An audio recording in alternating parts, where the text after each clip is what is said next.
ભાવનગર શહેરના વર્તેજ ગામનો ખેલાડી આઈપીએલમાં ઝળક્યો. ભાવનગર જિલ્લાના વર્તેજ ગામના ચેતન સાકરિયાનો જન્મ 26/2/1998ના રોજ વર્તેજ ખાતે થયો હતો. ક્રિકેટ ખેલાડી ચેતન સાકરિયા આશરે 13 વર્ષની ઉંમરનો હતો ત્યારથી જ તેઓ ક્રિકેટ રમતો હતો. ભાવનગર શહેરની સર ભાવસિંહજી ક્રિકેટ ક્લબમાં નિયમિત કોચિંગ લેતો હતો. ક્રિકેટ ક્લબના સિનિયર ખેલાડીઓ દ્વારા તેને કોચિંગ પણ આપવામાં આવતું હતું. સ્ટ્રગલમાં આમ જુઓ તો બાળપણથી તેને સ્ટ્રગલ કરી છે. પહેલાં તો એના જ્યારે સમજો કે એ 10 વર્ષનો હશે ત્યારે એના માતા પિતાને મૂકીને ભણવા માટે ભાવનગર આવી ગયો. ભણીને પછી જ્યારે વર્તેજથી અપડાઉન કરતો અને ક્રિકેટ રમતો અને એક સામાન્ય પરિસ્થિતિ હતી એની, અને એ પરિસ્થિતિમાં એને એટલી બધી પરિસ્થિતિ ગણાય કે આજે કોઈ વસ્તુ ખરીદવી હોય તો ઘણીવાર વિચાર કરવો પડે કે પૈસા હોય નહીં અને વસ્તુ મોંઘી થાય 5-7 હજાર, તો કોઈ ગિફ્ટ દે કે ફી ભરે ત્યારે એને હાલતું એમ કે થતું. આજે ભરૂચામાં હતા તો એમની ફી માફ કરી દીધી હતી, અને સ્કૂલમાં હતા તો સ્કૂલમાં પણ ફી માફ કરી દીધી હતી. પણ ખૂબ સ્ટ્રગલ કરી છે, બાળપણથી જ સ્ટ્રગલ એટલી કરી છે કે આજે પહેલી વાર જ્યારે એ રણજી ટ્રોફીમાં સિલેક્ટ થયા ત્યારથી એની જર્ની રહી છે ચડાવ ઉતારવાળી. એક કોરોનાનો ટાઈમ હતો, એમાં એમના ફાધર ઓફ થઈ ગયા અને પછી એમનો નાનો ભાઈ ઓફ થઈ ગયો. હવે આવી પરિસ્થિતિમાં ક્રિકેટને અડગ રાખ્યું ને સતત ક્રિકેટ પાછળ ટાઈમ આપ્યો છે. ક્રિકેટ સિવાય એણે કોઈ ભણવા પછી ક્રિકેટ સિવાય કોઈ વસ્તુને ટાઈમ નથી આપ્યો, ફેમિલીને પણ ટાઈમ નથી આપ્યો.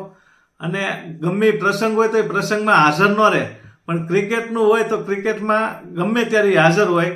અને એની સ્ટ્રગલની વાત કરીએ તો પહેલાં રાજસ્થાનમાંથી રમ્યો હતો, સરસ કર્યું હતું પરફોર્મન્સ.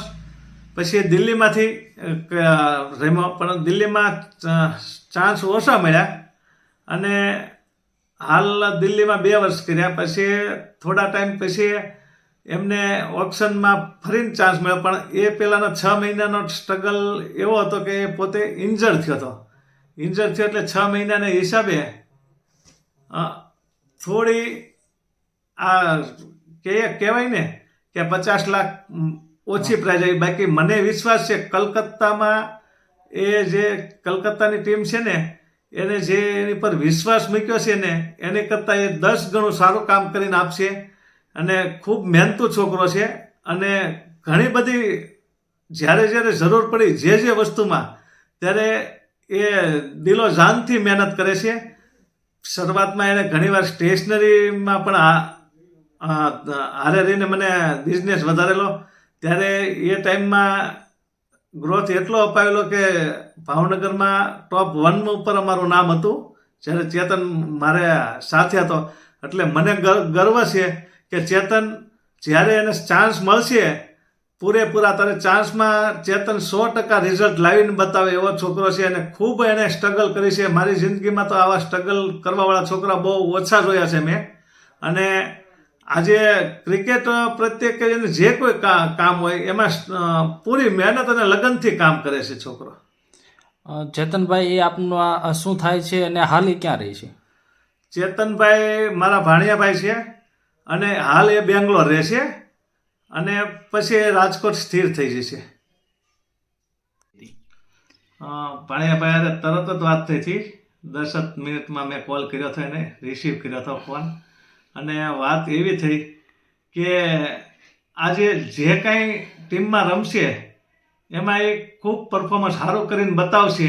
જે એની પર વિશ્વાસ મૂક્યો છે આ સમયમાં કલકત્તા, એટલે કલકત્તાને ખૂબ સારું કરીને બતાવશે. અને કલકત્તામાં આજે ઘણાને કેવું હોય કે કિંમત ઓછી થઈ એમ, પણ કિંમત આરે એક સમય હતો કે એની કિંમત આરે મતલબ હોય. અત્યારે કિંમત આરે નહીં પણ એને રમવા આરે મતલબ છે. આજે 100% એને પૂરેપૂરી મેચ રમાડે એનો એને આનંદ રહેશે. અને મને વિશ્વાસ છે કલકત્તામાંથી લગભગ બધી મેચ રમશે અને સારું એવું પરફોર્મન્સ કરશે. અને જે ટૂંકમાં હું તો હજુ 10 ગણી કહું છું જે 20 ગણી રકમમાં પણ ખરીદાણા છે એની કરતાં ચેતન બેસ્ટ કરશે એવી મને આશા છે.